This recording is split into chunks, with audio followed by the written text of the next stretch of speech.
This episode is brought to you by SD Sober Living. If you or someone you know needs a safe, supportive recovery home, then reach out to SD Sober Living at www.sdsoberliving.org or call 619-334-9869.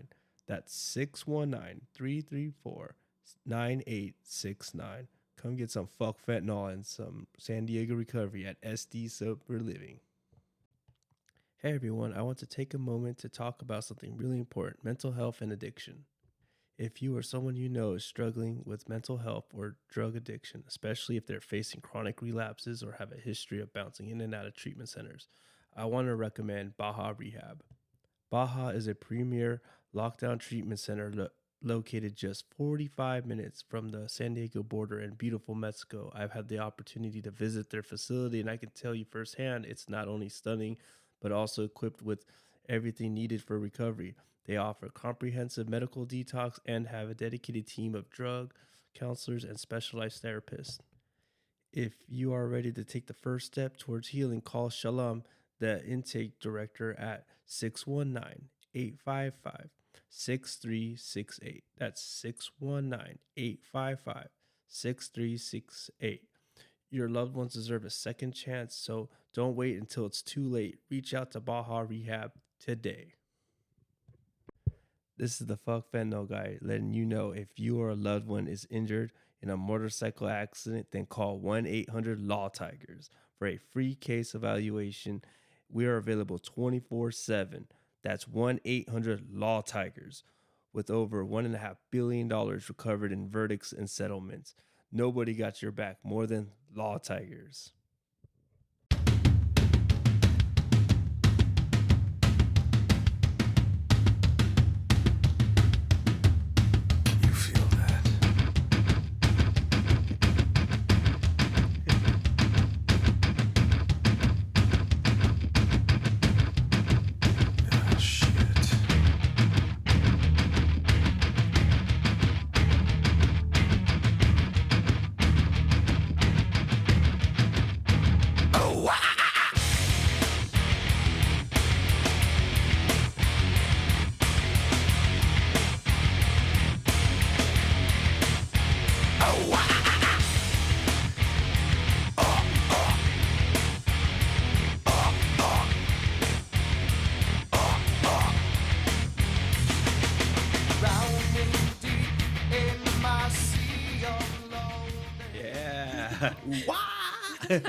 That's a walk-up song. Fuck yeah, it is.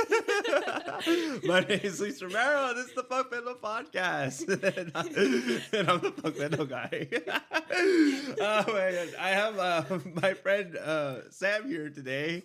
A professional fighter. She's like describing to me earlier. How are you doing? I'm doing well. How are you? I'm doing great. Good. Man.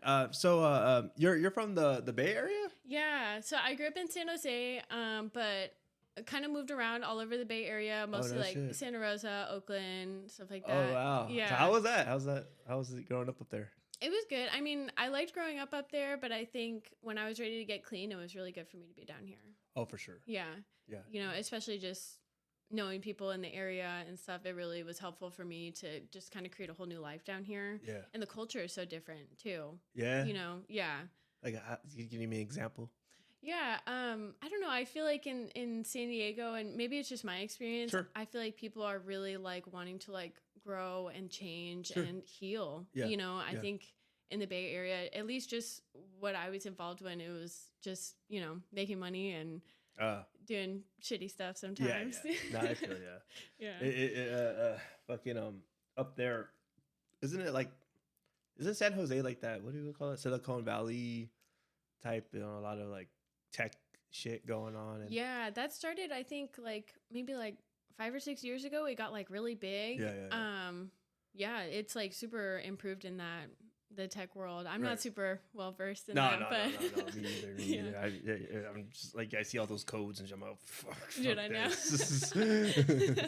I just know how to fuck with memes and Yeah, for sure. on Facebook. That's all I really am good yeah, at. I'm really good at scrolling TikTok. Yeah, so. yeah, there you go. The simple stuff. Yeah. Keeping it real simple. But yeah, I was just thinking maybe because like one of my buddies like from way back was telling me like the Bay Area was like kind of just everything was like hustle. Mm-hmm. That's all they really give the shit about. Yeah. Making money. Well, because I'm assuming because it's so fucking expensive to live up there. Yeah. Well, San Diego actually is the most expensive place to now, live. Now we are. It wasn't like that when I grew up. No, really? No, man. Okay. Like it was. This is a recent thing. Okay. I know I mentioned it a lot here in my podcast. Like, yeah, it's fucking expensive, but it used to be pretty affordable here. Okay. I would say the last,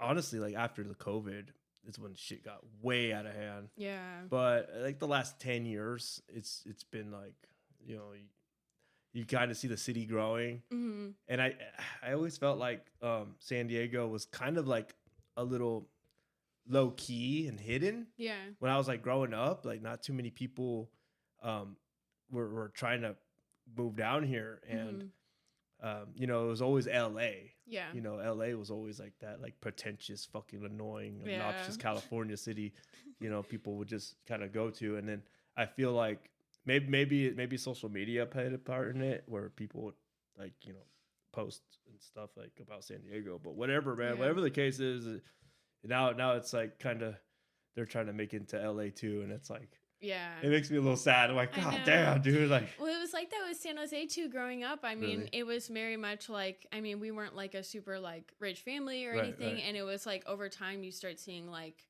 these giant houses being built up. And then like you said, like the tech industry got big and all these like really rich people are coming out here to work. And so everything is becoming super expensive. And that's when we moved to Santa Rosa, which is kind of like a smaller town, like an hour and a half north of San Francisco. Okay. And it's a lot less expensive than San Jose, for sure. It's more affordable. Yeah, definitely. Definitely. Yeah, but like, it is a big hustle and bustle up there. I don't know. And I think that was something I had to learn coming down here is to like relax a little bit and maybe like take a step back and like let things flow how they're supposed to.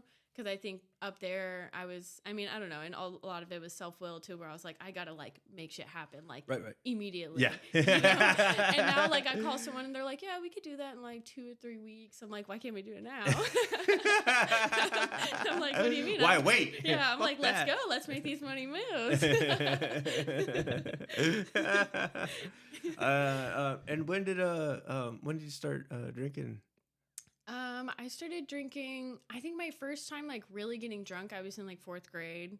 Really? And then I kind of took a break from that and didn't get super into it until I was in like middle school. So I want to say around like 11 or 12, I started drinking a lot with like friends at school and then like going over to their house after school and like smoking weed and drinking. Yeah. And then I didn't get into opiates until I was 14 though. Okay. And then I started with like pills and stuff. Really? And then What prompted the pills? Well, actually, my sister had her surgery, and and it was like summer break, and like obviously I'm 14, so I'm like I wasn't getting around as much as I'd like to like go and get stuff like alcohol and weed and stuff. And I remember her telling me like, "Oh, I don't like how these make me feel. I feel so out of it." And I was like, you feel out of it? I was like, well, that sounds like where I want to be. Yeah, And so I started taking them, and I remember I was like kind of towards the end of the bottle, and I was like, dang, these are running out. Like, I don't want to, like, how can I get the most out of these? So I started pairing it with a lot of alcohol because I looked up how can I make these pills stronger, not knowing that was like really dangerous. Yeah.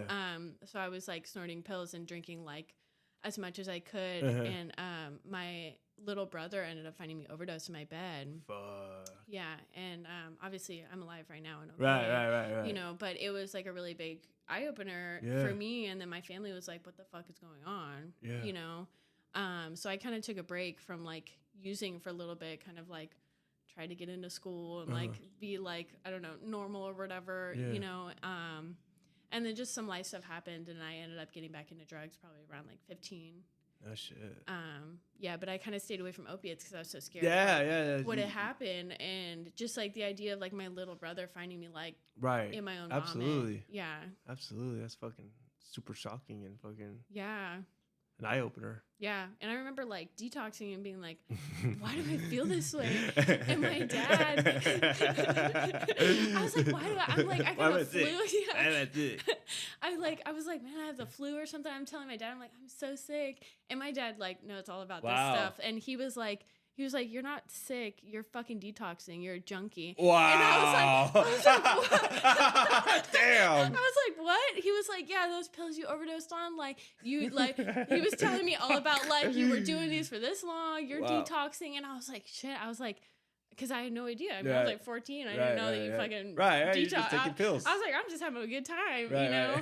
And he was like, yeah, I just remember he was so pissed. He was like, you're going to fucking turn out just like me and all this stuff. Wow. Because he was clean at the time. Yeah. And he was like, you don't want to fucking end up like this and all this stuff. And really gave me a hard, like, tough love talk, which helped because, you know, I stayed clean for like maybe a year-ish. Not clean, it resonated a little bit. Yeah, it scared me for sure. I was like, holy shit, I do not want to end up like him. Yeah. Thanks, Dad. Yeah. I was like, thank you. You're right. I don't want to be you.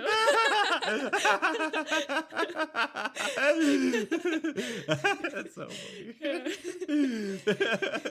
And well, were you just drinking like right after that, or just smoking weed or whatever? I was drinking and smoking, and then I got like really into psychedelics for a while. Oh, really? Yeah, so I got like super into like, I don't know, I was like, oh, I'm a flower child. Are you? And I was like, you know, I'm like connecting with nature. This isn't bad, you know, but I'm like, how connected with nature am I when I'm dropping 5 tabs of acid right now? Like, you know? But it's very spiritual. Super spiritual, yeah. But I was just like, I don't know, I was going like fucking crazy, you know? Like I literally was like, I was doing it so much, and I had this idea of like, oh, when I trip, like I'm going to come to this like, I'm going to figure this thing out in my life. So I would have like an objective to like my trip and like try to figure these things out. Oh, yeah. And towards the end, every time by the end of my trip, it was like, fuck, I need to stop doing this. I have to get off drugs. Yeah. And then I would sober up and be like, I was just on drugs. Like, what am I talking about? I don't know what I'm talking about. Just talking out your ass. I'm like, whatever. Yeah. All the other revelations were real, but that one, definitely not. Nah. Holy shit, dude. And... wow. And was this like around the time when you started getting into the fighting? And yeah, so I got into fighting when I was like 13. So around that time when I took that big break where like I was really scared, I started really throwing myself into my fighting. Oh, I see. And so to distract you? Yeah, and I was like hardcore grounded at the time because my dad had found me overdose and my little brother. Oh, for sure. So that's like kind of your one thing you can do. Yeah, they were like, you can go to school and training and then you can go home. Yeah. And I was like, okay, cool. I'm going to fucking stay at training as long as I can and be away from home. Right. And I ended up just falling in love with it. And, you know, I mean, they say like in a lot of our literature that our obsession and compulsion can be turned into many things. Absolutely. And I turned it into my fighting. You know, I just was like completely obsessed with it. And it was like all I could think about, you know, and it turned out being really good for me. Like you know, I was able to dedicate myself to something, and I think that really helped me stay off of stuff without a program for as long as I did. Yeah, I could see that. Like, like working out and just like that in general is like and having that community too, because there's so many people in there. You know, I mean, I was one of the younger ones there, being a kid. For sure, 13. That's pretty young. Yeah, but you know, I was like boxing grown ass men, like just you know. Fuck yeah. It was fun, and I don't know, it definitely got me out of my head for sure. Oh fuck yeah. What made you want to start fighting? Just well, my dad actually was a fighter. Oh, okay. And then just in my family we have a lot of fighters. Oh, and, okay. I mean, growing up, us kids, we would scrap a lot, and we would you know, like we would fight each other, and then we would fight other kids, and I don't know, we were not great kids, but okay. We were, you know, beating people up and having fun with it. And I was like, wow, I'm the youngest of the daughters, and then the only person younger than me is my brother. So if we were all scrapping, I was the one losing usually because I was the smallest and the youngest, you know. So I was like, oh, now I can beat people up and actually win, and like learn like technique and stuff, and not just like pure grit and strength, you know. And ended up just falling in love with like the whole art of it. You know, I mean, there's so much culture within it, and just I don't know, like with Muay Thai, you do this like thing called the Y Crew, which is like a dance like to like celebrate the gods and like, you know, like, cool. I don't know. It's like this cool thing. There's so many things to fighting that really people don't see, you know? Yeah, absolutely. Yeah. It's in a way, it's art. It's an art form. Yeah, definitely. Yeah. I think, like Bruce Lee kind of covered it a little bit. I mean, I don't really know too much about him, but I just watched like a couple movies, and I'm like, oh, okay, like he was, there's like a philosophy to it, Totally, yeah. I think Bruce Lee actually made his own like fight style and stuff, like stuff that we still use today that has a huge presence in the UFC and many other styles. I don't know the name of it for the fucking live. I know, but it's his thing. Yeah, I know it's there, but I don't know the name. He had Kareem Abdul-Jabbar do it, and. Like, totally. Yeah, dude. But that there is like an art form to it and philosophy to it, like a whole like little like meaning to it. It's not just like I'm gonna beat this motherfucker's ass. Right. I mean, it's crazy. Like you'll beat somebody up and then afterwards, like go and give them a hug and like go get dinner. Right. Like it's like because we're really just up there to show how hard we've been working and like what we've been doing, and it's really not personal. I mean. There are times when it's sure. I mean, you guys all see on TV like people talking shit. They're like, I'm gonna kill your mother after this. Yeah. And it's like, it gets personal to a certain degree. Like WWE. Yeah, for sure. Sleep with your wife. Or even like Jake Paul is like, I'm gonna fucking kill your Oh, PJ. Yeah. He'll take it to the next level. Oh God, that was so stupid. But do you think you can take on Jake Paul? Oh my God, I don't even know. I mean, I think Mike Tyson could have whooped his ass, but he was in it for the bag. Oh yeah. I mean, because if you look at their contract, like Mike Tyson wasn't even allowed to knock him out. No, of course not. I'm like, he just wanted his money, and good for him. He got his money, paid. And he was like, hey, this is for my kids, whatever. Yeah. I mean, I don't know how great it was for our sport, but no, absolutely. Absolutely made it more of a joke, but hey, I mean, that's how I looked at it. I was like, hey, he made money, so who gives a fuck? Yeah, like, exactly. End of the day, that's all it was about. Yeah, and I'm like, if he's willing to like go up there and do that, then I shouldn't feel any type of way about it, Because at first I was like, man, you disrespect Mike Tyson like that. He's the greatest fighter. Sure. And I was like, who signed the contract though? Mike Tyson. And he wants to make money. I honestly knew the outcome of that fight when I saw him get interviewed by this little this is like, she's not a child, but she's like a little, like she's like a teenager. Okay. And then you just kind of see him go on this like really like real rant to her, and it's so fucking awesome. He just like, the legacy don't mean nothing. That's all just ego. I don't give a shit about legacy. I'll never forget Mike Tyson getting interviewed, turning around, his whole ass is out. Yeah, that too. Yeah, right before. It's all over the fucking internet. I was like, did I really? I was like, wait, rewind it. There's no way I just saw that. That's his real ass. I was like, he's really an old man. Yeah. Dude, he's just like, all right, let's just get it over with. Totally. Pop some pills. All right, let's go. All right, let's go, man. But he's actually clean and sober from cocaine. But like he had a crazy long. I've seen a lot of interviews of him where he like really was going through his disease because his daughter died. Yeah. And now I guess he's like more into like shrooms and stuff. Weed, weed he's and big, stuff. He's a big cannabis guy. Yeah, but he like it's crazy seeing the evolution of him like through interviews. I watched this whole like thing on it, and like he got to a point where he was in rehab for like a year. Yeah. And they finally do an interview, and they're like, "Okay, can we ask you all this?" He's like, "Whatever." Like, and he like cried on national television and like was able to be vulnerable, and to be like a fighter and like. I mean, even just the stigma of a man crying, but like to be like a huge fighter and to be able to show that kind of raw emotion on TV. Right. Like that shows how much work he did while he was there. Yeah, absolutely. Absolutely.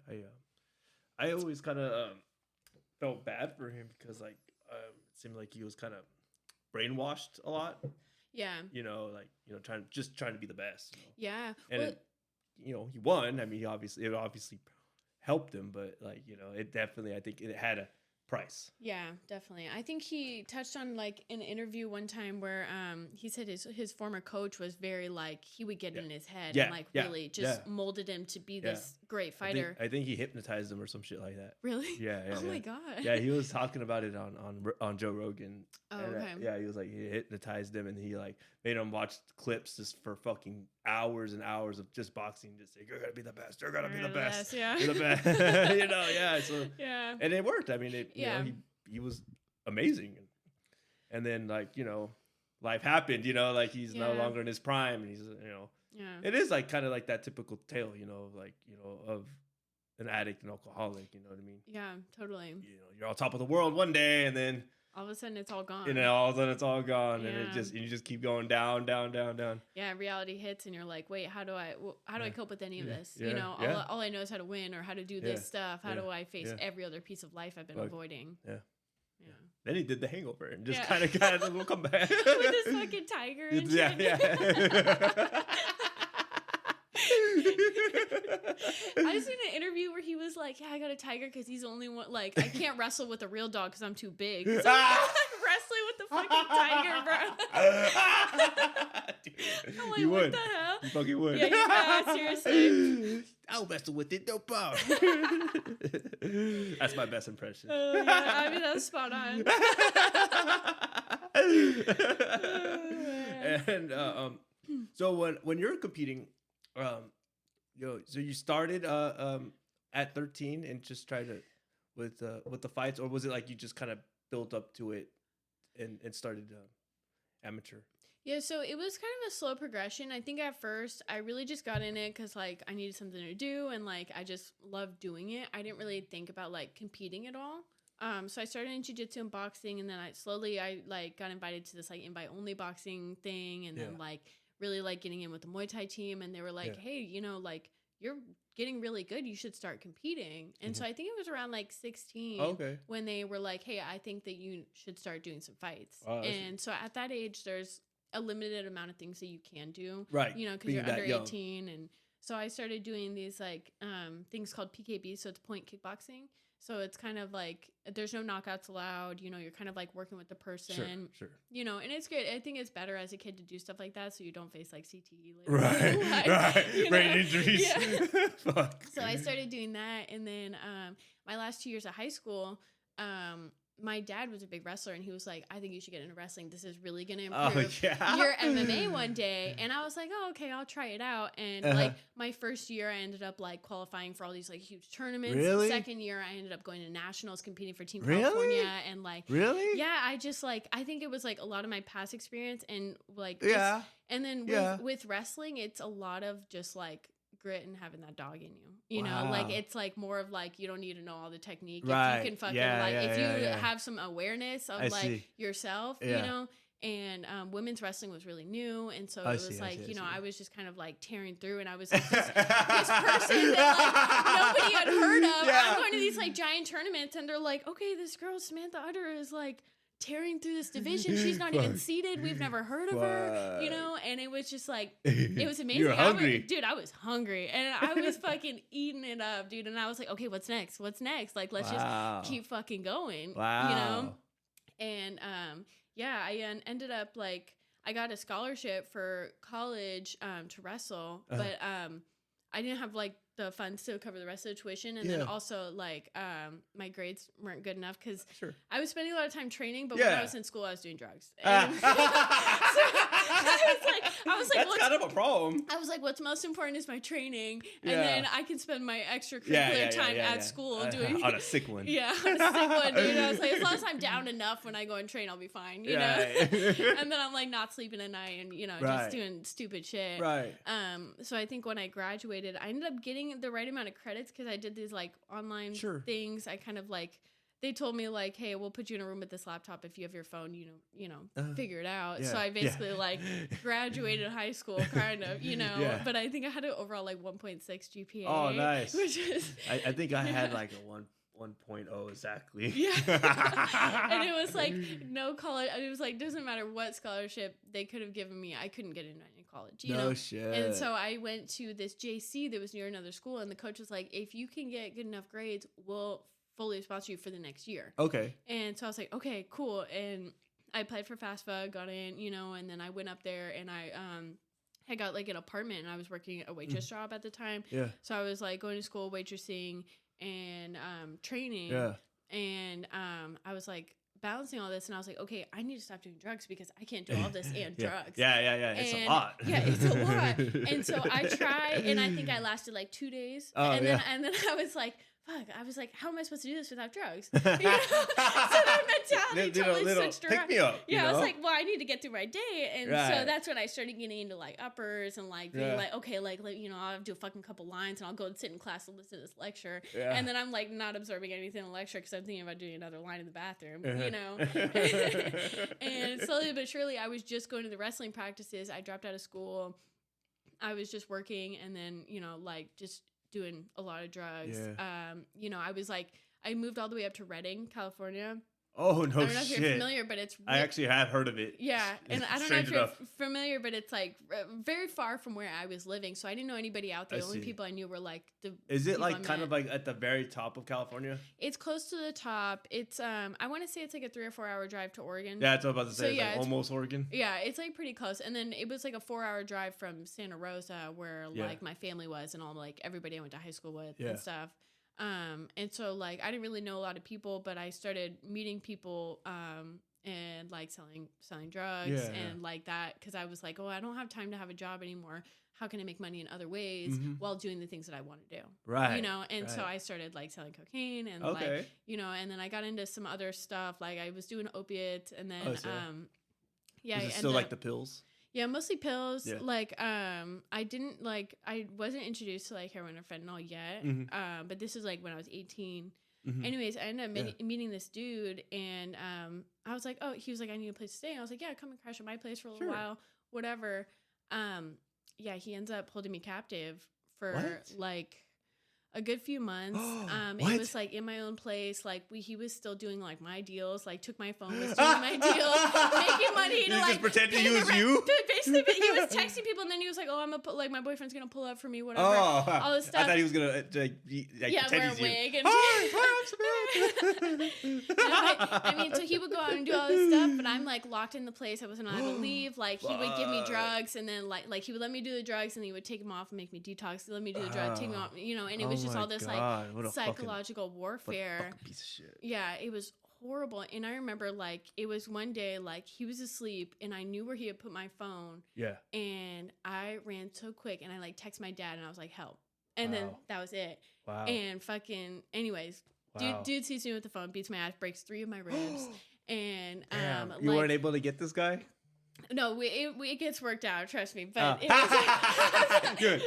And I texted my dad, help. It went through, and I deleted it, whatever. And then so we ended up doing all these drugs, and we're fucking like I think we're doing a bunch of Xanax and stuff. And so I wake up, and it's like a day and a half later. I don't even remember the day, but I wake up and like my ex-boyfriend or the dude who was holding me captive was like beaten bloody on the floor, like all my shit's like out of the place, and I was like, what the fuck happened? And I walk outside, my dad's there. Oh, nice. And I was like, fuck yeah, Dad. I was like, oh, thank God. And he was like, I already started packing up your shit. We got to go. Your mom's taking you. I'm going to handle this, dude. Dude, that's fucking awesome. Yeah. And so we get back to like my parents' place. My dad was gone for a good while. But I didn't really ask questions, but I know whatever. He's not going to hurt anyone anymore. You know? Absolutely. And they called me and they're like, yeah, so I think you should go to rehab. And I was like, wait. I was like, what? Well, I was like, rehab? I was like, I don't need rehab. And they're like, you're like 95 pounds right now. You can barely stand up. Like, you're like clearly on a ton of drugs. Right. And I was like, whatever. Like, I was like, all right, whatever. Like, maybe I'll meet some cool people, whatever. Yeah, and right. I get there and I start getting off the drugs and I start like remembering all the shit that had happened. Yeah. And I went fully mute. Like, I couldn't speak. Wow, really? And it was just like weird thing, but it was crazy because like all these people that I'm surrounded with, I'm in rehab, so it's like people like trying to get better and people working a program, and it was just like people would just sit with me, you know, or like talk to me, and I would just like nod, or, you know. I'm like, okay. I'm like I understand what you're saying. I just like I couldn't form words for some reason. Like it was like a weird like I don't know what they call it, a trauma response or whatever. No, absolutely. And sounds I just like a trauma response. was so shut down. And anyways, I ended up meeting some like cool people there. I wasn't really trying to get clean. And so I was just like taking a lot in of Sure. what people were saying. And but you I were was 18 still? Yeah, I was 18. Oh, fuck, you're so young. Yeah, and they were like, "Oh, you have the opportunity to go to this like outpatient thing. Yeah. You can move in the house." And I was like, "Cool, like whatever. I'll just follow where my friends are going." Right. Like, I was like, yeah, they seem cool with me not talking or doing anything. And we're like hanging out at the sober living one day, and it's like late at night, and I go walk out, and one of the dudes is like nodding out. Yeah. And I was like, "Yo, did you take your sleeping pills or something? Like, what's up?" You know, like, and he's like, "Oh, I'm smoking fentanyl. You want to try it?" And I was like, "Yeah, fuck it." Because I was in rehab hearing all these stories about fentanyl, and you know, like, you get out of it what you're looking for. Sure. You know, and Absolutely. so I wasn't looking for a message. I was looking to find a drug that wouldn't make my life unmanageable or whatever. I was like, that sounds exactly what I'm looking for. Better drug. Yeah. I'm like, well, And so we're like fucking smoking up in the bathroom, like, and then we start doing meth and all this stuff. And it was like 5 days straight of like doing this. And someone called the people and were like, "Hey, these people are like on drugs, sober living." Like, we're like straight up like every morning we wake up at 5 a.m. and they're up on the couch, and then we go to bed before that. You know, like it was like, fuck. I was like, these people are like clearly. I'm like in group, like with sunglasses on, nodding out. You know, like, and they drug test us all. We all end up getting kicked out. Oh shit. And I remember I had this like, you know, moment where they were like, "Hey, we're gonna go to the Tenderloin. You want to come with us?" Mm-hmm. And I'm not sure if you're familiar with the Tenderloin. No, what is it? It's very similar to like Skid Row for okay. LA, but it's in San Francisco. Oh, okay. And I was like, damn, that does sound like a good idea. Like, Yeah. I'd love to do that. And then my dad pulls up, and he was like, you can go with them, or if I'll pay for you to stay in a hotel for 3 days. If you can get off drugs long enough, you can go to sober living and you can give it one more try. And if not, we're done. Like, we're done with you. And I was like, okay, like, I'm going to do the hotel. Oh, no shit. You know, because I was like, fuck. I was like, yeah. And the dudes who ended up going to the Tenderloin overdosed and died that day. Wow. All of them? 2. It was 2. Yeah. Shit. Yeah. They picked up whatever bag they picked up. They overdosed and died. Oh, fuck. Yeah. Dude. And I was like, it was crazy. Because it's like, I mean, that could have been me. I mean, it for sure would have been me. Because, like, I didn't have any experience. I wouldn't have even known about like Narcan or what the fuck to do. You were clean too. I was clean, yeah. So that's the dangerous part of it. Yeah, and I think, you know, it was just like, it was this crazy feeling of like, holy shit. And that gave me like some real like, like I was like, wow, I need to do this. I was like, this shit that I'm fucking around with, as amazing as these last 5 days were, because I hadn't hit the unmanageability yet. I was like, as amazing these last 5 days were, I was like, I fucking need to like not do this shit. Right. And so I ended up going to sober living, like getting a job, staying clean for like 6 months. I was working a program, all that stuff. Ended up getting with this dude, and we moved out of sober living together. Yeah. And I was like, oh, cool, I can start smoking weed again. Yeah. Fuck yeah, you can. I was like, oh, great, now I can smoke weed. Yeah. I was like, I did 6 months without it. Like, you know, this shit is not going to make me overdose, whatever. Yeah. Anyways, we're like smoking a gang of weed. Sure. And he comes home one day, and like, it was like 1 a.m. And I was like, you've been off work for 8 hours, where you been? You know? And he was like, I started using, and I was like, fuck. I was like, what are you using? He was like, fentanyl and meth. Wow, okay. And I was like, fuck. I was like, damn. And he was all like upset, and I was like, do you have any more? Wow. And he was like, yeah. And he was like, and I have syringes and stuff. And so I shot up for the first time that day. Shot up both Fetty and meth? Mm-hmm. Fuck. And was it like a speedball, or was it? Yeah. Ooh, yeah. Because he was like, well, this will help you not overdose. Because I was like, I'm really scared. My friend's dying. Don't worry, there's a lot of meth here. You're like, he's like, the majority of it is meth. It's just a little bit of fentanyl. He's like, you don't need a lot. You're tiny. 70-30, okay? Right, yeah, he's like, you're going to be good. It'll get your heart going. I got you, babe. Yeah. He's like, trust me, I know what I'm doing. Yeah, totally, dude. Anyway, so we're just fucking running amok for like months. You know, like we're out and about doing this shit. He's like introducing me to a lot of shit of the lifestyle that like I didn't know about, you know? Wow, even deeper into it. Yeah, deeper into it. Because he had like a good using career before that. Like he was in his 30s, and he had got clean. And when we met, he had like 6 months, and then, you know, by the time we realized, he had like a year. But he had been around that lifestyle for a long time, and showed me a lot of shit about it. He's no stranger to it. No, he wasn't. And but anyways, one day we the plug that I had wasn't hitting his back, and the plug that he had wasn't hitting his back, and so we just went around and we were just trying to score from like anybody. Yeah. And we scored from this dude, and he was like we pull out our rigs and we're about to shoot up, and he's like, hey, don't shoot this up. Like he was like, he was like, this is carfentanil. Like, he was like, if you're gonna smoke it, like, smoke a tiny bit, but don't shoot this up. Like, you're gonna fucking die. Holy fuck. And I was like, we're like, whatever. We're like, okay, whatever. We're like, you know what? We got a high tolerance. We do this shit all the time. You know, we're like, we've never heard of this carfentanil shit. Whatever. Yeah. Car what? Yeah. I was like, okay, whatever. I was like, you don't even know us. Like, right. And fucking, so, dude, like, my ex, we would like split up a shot, whatever. And he was like, I'll go first, and then you go. And I was like, okay. Yeah. He goes first, overdoses. And the dude was like, okay, like, this is what you need to do. You got to Narcan him, like, all this stuff. And I was like, all right. And he was like, I got to go because I gave you the dope. And he was like, you need to call the ambulance. Wow, holy shit. And I was like, put that on you? Yeah. And I'm like, this is what I'm like 19. Oh my God, dude. I'm like, fuck. What a cool guy. Yeah. I mean, at least he told me to Narcan him and call the ambulance because I was like, what am I going to get? I was like, what am I going to do? I'm like, are they going to arrest us? And he's like, they can't arrest you if it's for an overdose, all this stuff, you know, which I didn't know any of that. So I was like, there's a Good Samaritan's law or something where it's an overdose. They can't arrest people. And you call for an overdose, they come in, they help the person, and there's no question that, because they want to save people, you know, like they want the paramedics to get in there and help people because a lot of people don't call because of fears like that. Because I was like, we got dope on us. Like, I don't want to like get arrested. You know, we're in his car, which makes it work, you know? No, absolutely. Last time I did experience an overdose, seeing somebody overdose two years ago, but, the last time before that, it was in my addiction. It was like the last week too, actually. It just happened to be that. Damn. Yeah, the last week I was using.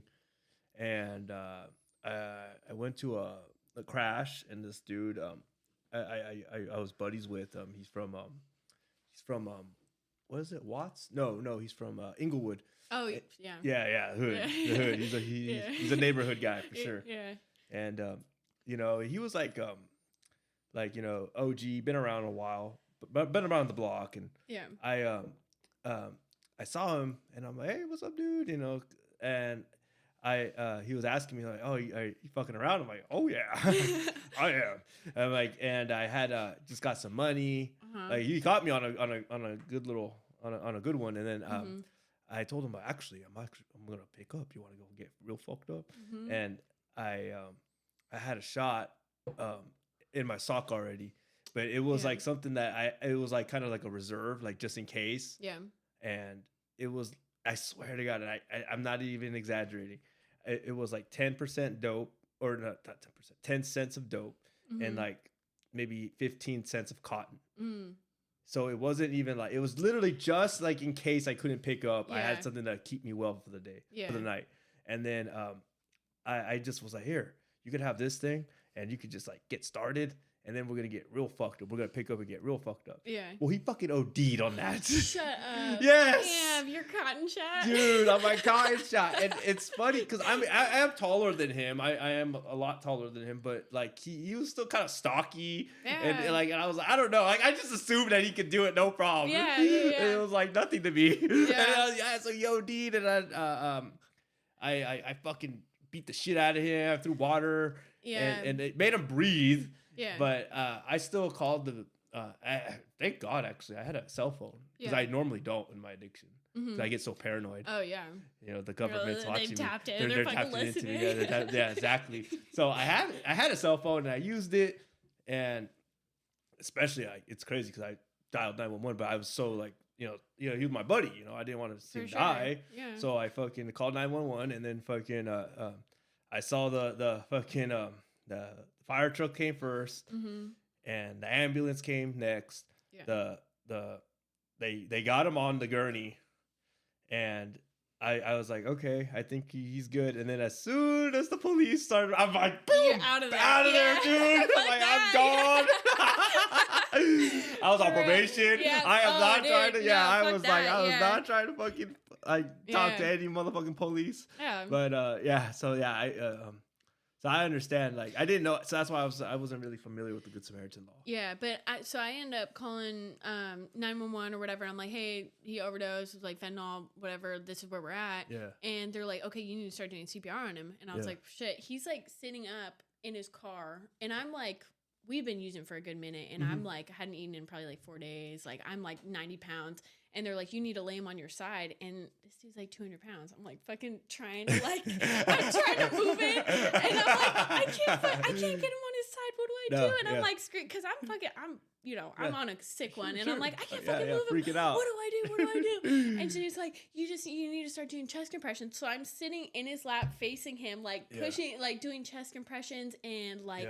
He's turning blue, like it was, and it took him like a good like 15 minutes to get there because fucking like we were out like just in this random parking lot like in the woods, you know, like we were fucking trying not to get discovered. Right. And now I'm like, shit, this is right here. And they finally come up and like they got him and they put him like they start like doing breathing tube, and I hear them say like, oh, there's blood in his lungs, and I was like, oh my god, like you know, I was so fucking scared.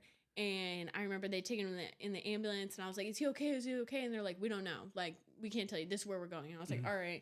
And this cop, like, was telling me all this stuff, like, hey, you know, my brother died from an overdose. Like, ditch the loser boyfriend, get off the drugs, and, like, go get fucking clean. Wow, yeah. And I was like, what hospital are they going to again? Like, I need to go. I was like, I got to be there when he wakes up. Right. You know, because, like, we had been dating for a good while, and I was like, I don't even know if he's alive, you know? Sure.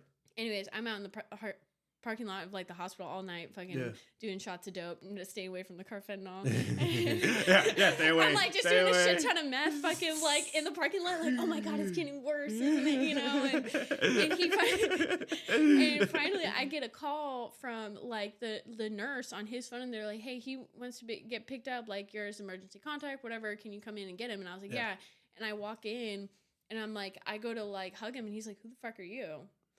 And he had a traumatic brain injury. He lost his short-term memory, his long-term memory. Dude. I was like, I'm your girlfriend. We live together. I'm your girlfriend. I'm like, he was like, I don't fucking know you. Like, what the fuck are you doing here, bitch? Like, get off of me. Oh my God, damn. And I'm like, no, like and they were like, they were telling me like, you need to get him out of here and all this stuff. And I was like, okay. And I'm like, okay, just trust me. Like, we're just going to go back to your place. Okay. Yeah. And we get there, and he's like, what are you doing in my house? All stuff, blah, blah, blah. And I'm like, we live here. I'm like, look, this is my stuff. Like, I live here with you. Like, you know, but it was fucking crazy. Like, it was because I did CPR, but you know, I didn't know what I was doing. Like, I only had one Narcan, and that shit was like strong, the carfentanil. Yeah. But that was where I was like, multiple. And it was like years of like working hard to like get his memory back. Yeah. You know, and like he's now at a good place. Like, we keep in contact, but like we broke up like. Yeah, because I wanted to get clean, you know. Right. But it was like 2 more years of being together where I was like, hey, like,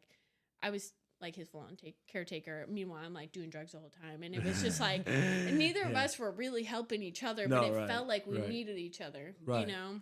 Right. Yeah. So he was still using after that whole thing? Yeah. I mean, I tried to get him to stop for a little while, but it was hard because, like, I was doing dope, and so he would, like, try to find my dope, and then I was like, hey, mystery woman, give me some dope. Yeah, he's like, hey. Yeah, and he was just like, you know, it was hard because it was, and then I would try to get, like, clean for him because I didn't want him using, but I wasn't doing it for myself, so I wasn't, like, I wasn't done, you know, and so, like, when we would get clean for him, I was like, fuck, I really want to use, you know, and we just kept going back out, and it was, like, this crazy cycle until I finally got to a point where I was like, I can't do this anymore. Yeah. You know? Yeah. I hit like a low bottom where I was just like, dude, this can't be my life anymore. Right. You know? Because I mean, you reach some like really dark point. I mean, every area of the disease of addiction, you reach dark points, but it was like the fentanyl shit. I was just watching people die left and right. And, you know, I knew that one day it was going to be me, you know, if I didn't choose to be. Right. You know? Absolutely. Yeah. Absolutely.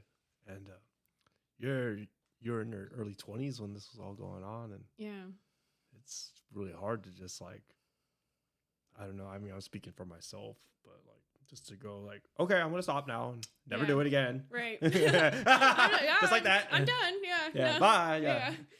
Yeah. So what got you moving down here to San Diego? So I was like staying in this trap house, right? And I'm calling all these places because I had insurance, and I was like, okay, I need to get into rehab, and I was like, and then I can figure it out from there. Sure, yeah. And I'm calling all these places, and I remember a lot of them had like wait lists and stuff. Well, and most of them do. Yeah, and I was like, I can't wait like I was like, I can't wait a week or two. I was like, I'm going to die. I was like, I'm going to die like today. Yeah. You know, yeah, like I remember it was like a week straight where I had overdosed like 6 times that week. Oh, shit. And like my buddies were like, oh, Sam overdosed again and would Narcan me. And I'd like come back and I'd be like, I'm so sorry, guys. I would get so embarrassed. I would be like, I'm so sorry. And they're like, you're good, man. Just like chill. We already saw it coming. Yeah, they're like, dude, just chill a little bit. Like you need to to relax. 2 o'clock. Okay, let's go revive her again. Oh, yeah, we got a Narcan Sam again. There she is. Oh, she's been in the bathroom a while. Let's go Narcan her. And it was like such a normal thing. Yeah. But like, I was like, fuck, dude. Like, I was like, one of these times this Narcan's not going to work, you know? Like, I was like, and I was like, we only have so much in the house. We're constantly getting new ones from like the needle exchange. Sure. And I was just like, am I really like, every time I do a shot, I'm thinking, is this worth like dying right now? You know? And at first it was. And then it got to a point where I was like, it wasn't, you know? And so I'm calling all these places and one of the ones that was like, we can get you in tomorrow or today. Yeah. But it's in San Diego. And I was like, San Diego. I was like, I'm in Oakland. I was like, man, I don't have a car. I was like, I can't get down there. Like, I was like, whatever. Like, sorry for wasting your time. And they were like, no. We'll get you a flight down here. Wow. And I was like, what? And they were like, we'll fly you out. If you can get to the airport, we'll get you in. Wow. And then just don't worry about it, okay? And I was like, all right. And cool. I was like, fuck. I was like, all right, hopefully I don't get arrested in this airport right now because I'm on so many fucking drugs right now. Right. And I'm like, I promise I'm not bringing anything in. I'm just like, the only thing in is in my body already. Yeah. It's society, guys. Yeah, I'm like, trust me, I'm not going to do any more. But I'm like wearing long sleeves, like trying to cover all my tracks and stuff. And I was just tripping. And I get down there, someone picks me up from the airport, and I get in a fucking... in the rehab, and I'm sleeping for days. I'm like detoxing. Yeah. And, they were like, hey, like, you know, there's this outpatient program. And I was like, oh, I don't know. Last time I did outpatient, I got introduced to fentanyl. Yeah, right. And, I was like, I don't know if that's going to work for me. Yeah. And they're like, you know, maybe just try it out. I was like, where are you going to go back to in Oakland? Sure. Like, you don't have anywhere to go besides your drug dealer's house, you know? And I was like, like, you're right, you know? And so I was like, I went to this outpatient program that was sober living attached with like program or whatever, and I went and I stayed the whole year. Wow. In that time, you know, I got a sponsor. I started working my steps. Yeah. I built a fellowship. I found people in the rooms that like understood my story and understood me, and even the pieces they didn't understand, like they accepted. You know. Yeah. And like I found so much like love and compassion from myself and others in the rooms where it's like when you're on the streets, it's not like that. Like I had people I cared about for sure. Like I don't want you to die. Like I love you. But it was like, you know, am I going to tell them about how I'm feeling that day? Probably not, you know, but now I can call like some of my best friends and just be like, hey man, today's a shitty day. And they'll be like, fuck, like you want to hit a meeting? You want to do this? Like, and I have that support. And, you know, I've been able to discover so many things about myself, like through working the steps. It's fucking amazing. Through going to meetings and stuff. And it's just, it's saved my fucking life, dude. Absolutely. That's fucking awesome. Yeah. That's really cool. And you're doing a lot of rad stuff too. Yeah. On the side of it. Yeah, my life is just like blossomed since getting clean. I mean, it wasn't immediate for sure. Sure. Like it definitely took some time for even like I did a lot of meth when I was using, and I would go into psychosis a lot because like once you start going into it, it's really easy to get into it again. Back anyway, yeah. And so like when I first got clean, I was still like hearing and seeing shit. Yeah. And like at first, like I couldn't decipher the difference, but then after some time, I could kind of tell the difference. So I started being really quiet about it, you know. And eventually, it went away, and I like. Never thought that I wouldn't hear someone talking about my ear. You know? Like I was like, holy shit. But like, it was like during that time, I was like, it was hard to even like write or do anything, you know, because I was so focused on like deciphering what was really going on around me. Sure. I'm like, yeah, I'm in group listening, but I'm like, the monster right there is telling me something else. That demon right there. Like I'm like, which one's real, you know?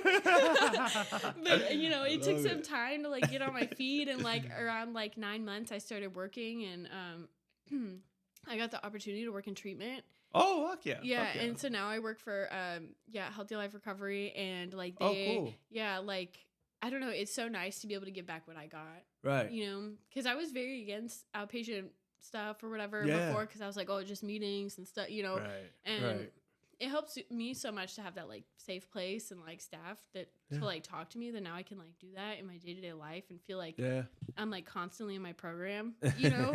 I mean, I know it's not my program because I still go to my meetings and work my steps, you know, but still being able to help with one out of helping another, you know. Yeah. Absolutely. Yeah. No, it's really cool. It's like a little boomerang. Yeah. Yeah. Yeah.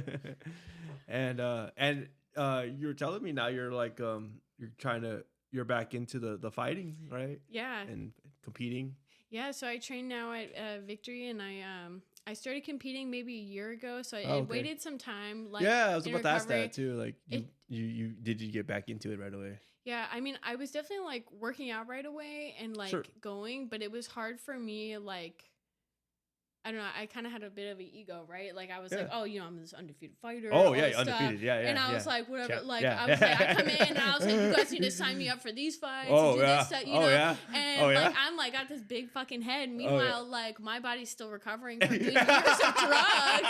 Like I am not the same. Years of drugs. Yeah, I'm not the same 18-year-old girl who was out there in nationals. Like my body took some significant damage. You know? It took a little sideline. And not even just that, like my brain, like I'm not as fast thinking, you know, like absolutely. And like so I had to really like practice the principle of humility and like be like, holy shit, like ain't that a bitch? Yeah, fuck. So I was like, they were telling me like, you know, do something smaller first. Like we're not gonna get you in this stuff. And I finally have gotten to a point where I've signed on for my first like MMA debut fight.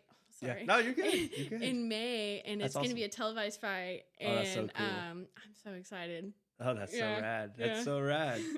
And that's so cool. I mean, I love how you can go do something that you were passionate about. Yeah.